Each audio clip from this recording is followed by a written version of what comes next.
ઉપલેટાના Gandhi market યાર્ડમાં કપાસ અને તુવેરની પુષ્કળ આવક. યાર્ડ કપાસ અને તુવેરથી ઉભરાયું. રાજકોટ જિલ્લાના ઉપલેટામાં ગાંધી માર્કેટ યાર્ડમાં કપાસ અને તુવેરની પુષ્કળ આવક. કપાસ યાર્ડ કપાસ અને તુવેરથી ઉભરાયું હતું. યાર્ડમાં કપાસની દરરોજ 2000 થી 2200 મણના કપાસની આવક. કપાસના પ્રતિ મણના ભાવ 1200 થી 1425 બોલાયા હતા. તુવેરની પણ દરરોજ 1500 થી 2000 મણની આવક થઈ હતી. તુવેરના પ્રતિ મણના ભાવ 1700 થી 1900 બોલાયા હતા. Reporting by Arshi Ahir, Upleta. મારું નામ રાજ ઘોરાસરા, ઉપલેટા માર્કેટિંગ યાર્ડના સેક્રેટરી છું. હાલ વાત કરીએ તો ઉપલેટા માર્કેટિંગ યાર્ડમાં અત્યારે કપાસની સારી એવી આવક થઈ રહી છે.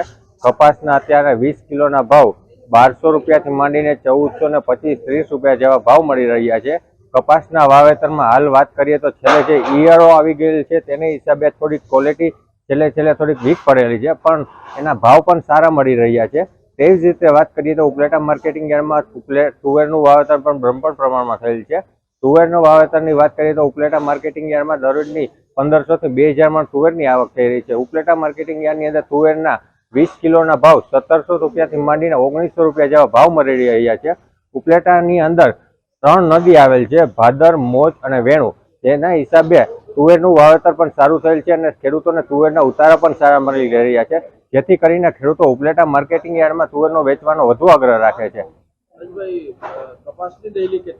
કપાસની ડેઈલીની 2500 થી 3000 મણની આવક છે અને કપાસની ઊભી હરાજી થતી હોવાથી ખેડૂતોને પણ સારો એવો લાભ મળી રહ્યો છે, કારણ કે કપાસના ઊભા પાલમાં હરાજી થતી હોવાથી સીધો જ વેબ્રિજ વજન થાય અને વેપારીના ઢગલે કપાસનો ઢગલો થઈ જાય છે, જેથી ખેડૂતો પણ ટાઈમ બચે છે અને વેપારીઓને પણ ટાઈમ બચે છે, જેથી સારી એવી સગવડ એને ઊભી થઈ રહી છે.